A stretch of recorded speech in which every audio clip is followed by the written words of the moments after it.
There's a place He comes to me. Though I'm blind, He helps me see. Though I see dimly in this place, one day I'll see Him face to face. This is Kurt Kaikonen, pastor of Calvary Chapel, Waterford, at your neighborhood church. Today on Face to Face, we'll be in the book of Exodus. So grab your Bibles and let's get started.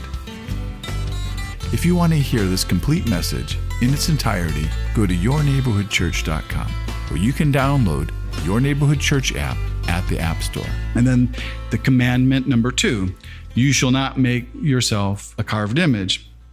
And then it says anything in heaven or on earth, beneath the earth. And so this includes anything and everything.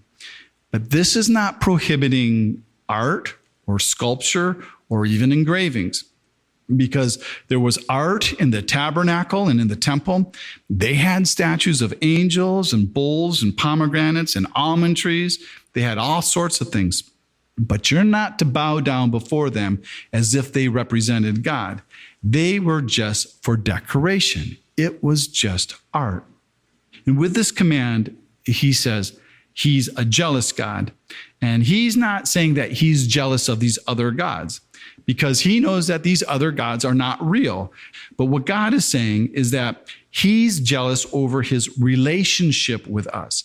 Like you would be protective over your relationship with your husband or with your wife or with your kids, and how you wouldn't want anyone to take your place with them.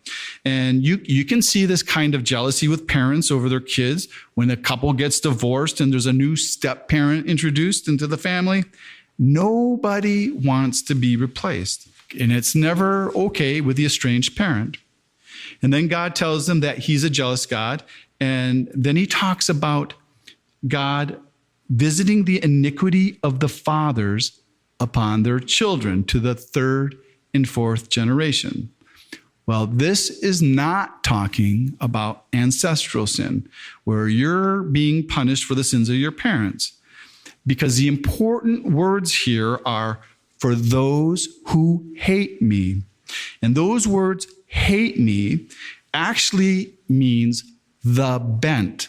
And so that means that these children will have the same bent of the sins of their parents.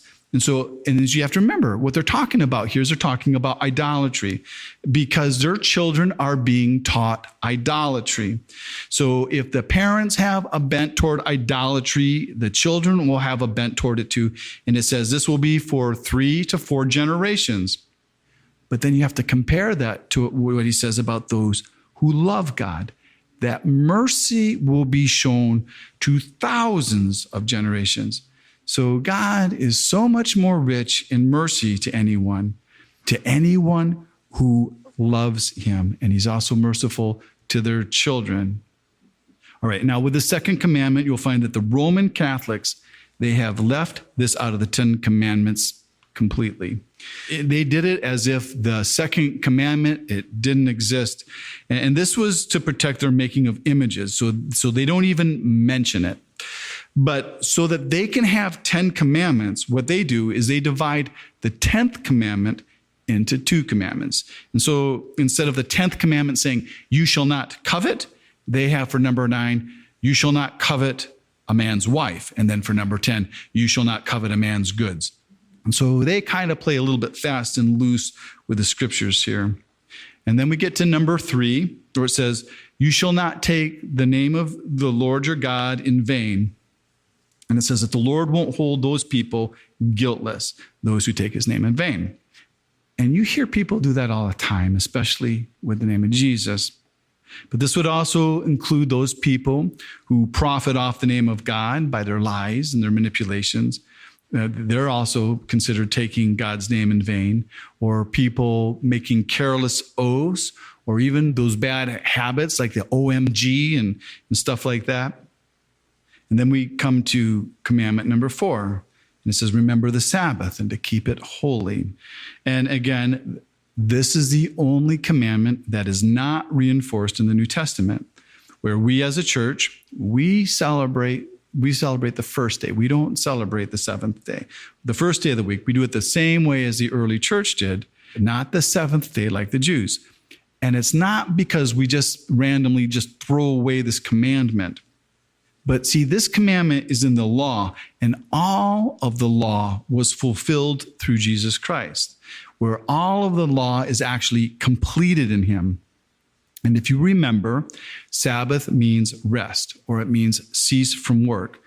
And it had already been established for Israel. But now here, it's going to be part of their written law.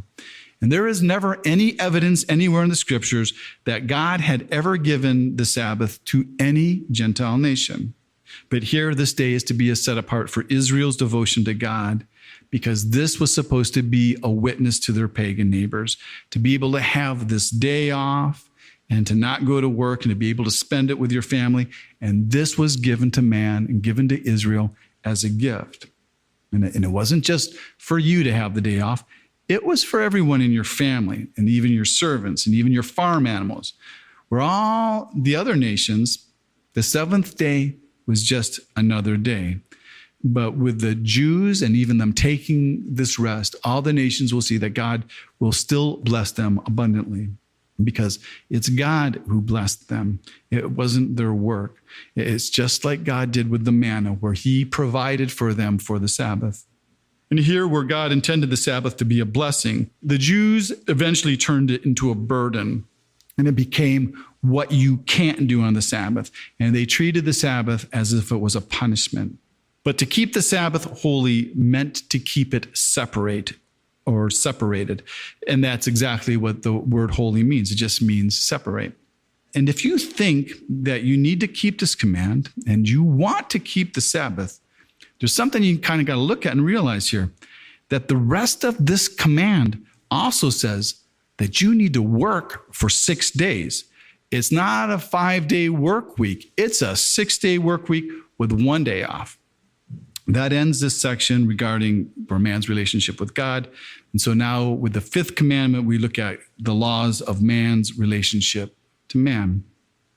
And so you have number 5, honor your father and mother, that your days may be long upon the land the Lord your God is giving you. And so you see here that there is a tie of obedience to dwelling in the land of Canaan, that you need to honor your parents. And you'll see these same commands of honoring your parents. You'll find them in Ephesians 6. You also find it in Colossians. And honoring your parents isn't about them being right or wrong. It's not even about them deserving it, because not all parents do deserve it. But the thing is that God commands it. And then you have number 6, the commandment. Number 6, you shall not murder. And most of us have heard this commandment as thou shalt not kill. But the proper translation of this is murder, and it's talking about premeditated murder. So this doesn't include acts of war, because we're going to see that God will send Israel into battle. And the Jews, they were always allowed to defend themselves. And this doesn't include capital punishment, where the death penalty is allowed to be carried out by civil government. And this is not talking about any accidental deaths like manslaughter. And we'll see that manslaughter is going to be covered later in other areas of the law. And then with this very next commandment, number 7, you shall not commit adultery. Well, the penalty for committing adultery back then was stoning to death. So you can see, if that last commandment meant you should never kill, we would have a real big contradiction here. But this commandment of not committing adultery means you're to honor marriage. And with murder and with adultery, there was no sacrifice that could be made for those sins. There was no remedy found in the law for committing adultery or for committing murder. With those sins, it was always the death penalty, and it was the death penalty by stoning. But that doesn't mean God can't forgive those sins. It's just saying that forgiveness for those sins cannot be found in the law. And then commandment number 8 is you shall not steal. And so that tells us that God, he honors personal property. So taking things that aren't yours are always wrong. And then you have number 9, you shall not bear false witness against your neighbor. And if you did and you got caught, you could end up getting stoned to death. Because if you lie against your neighbor and you become a false witness and you told those lies in a court and it was a capital crime, Moses is going to require those who witness those crimes against the neighbor to be their executioner. They're the first ones to have to throw a stone. And so if you bear false witness against your neighbor, you would have to murder your neighbor to cover up your lie.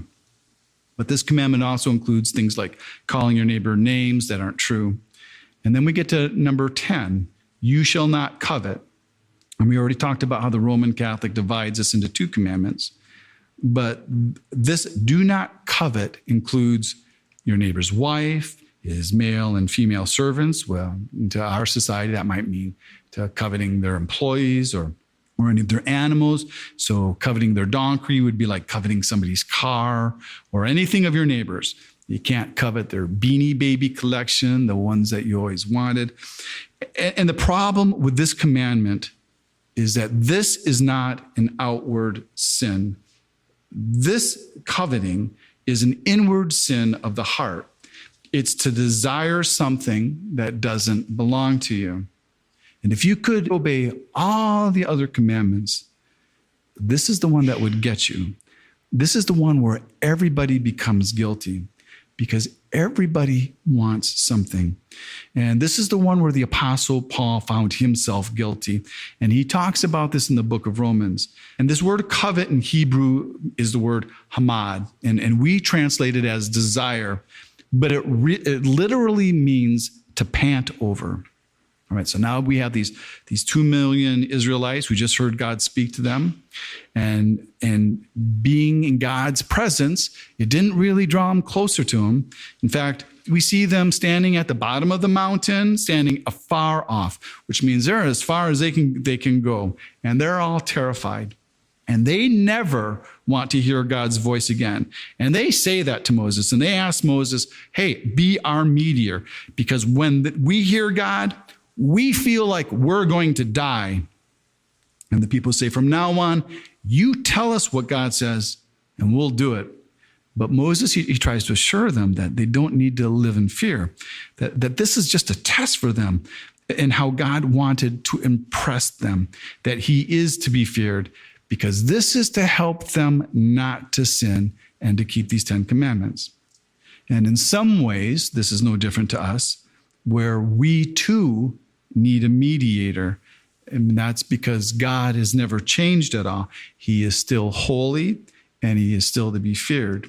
But Jesus Christ, he became our mediator and he made peace with us through his own blood, where now God has no wrath for us. And when you get to Hebrews, it'll say that we can come boldly before the throne of God without fear. And that's because there is no wrath against us anymore. And Moses, he didn't have the same fear that the people had. And the reason he didn't have it is because he has a relationship with God that the people didn't have. So now as these people are standing afar off, you see the scene end with Moses walking right into the thick darkness where God was. You've been listening to Face to Face. Face to Face on this radio station has been provided by Your Neighborhood Church. If you want to help support Face to Face and put this program on other stations just like yours, you can contact us at yourneighborhoodchurch.com or write Your Neighborhood Church, P.O. Box 500, Romeo, Michigan 48065. There's a place he comes to me. Though I'm blind, he helps me see. Though I see dimly in this place, one day I'll see him face to face. Tune in again tomorrow at this same time as we continue to go through the Bible.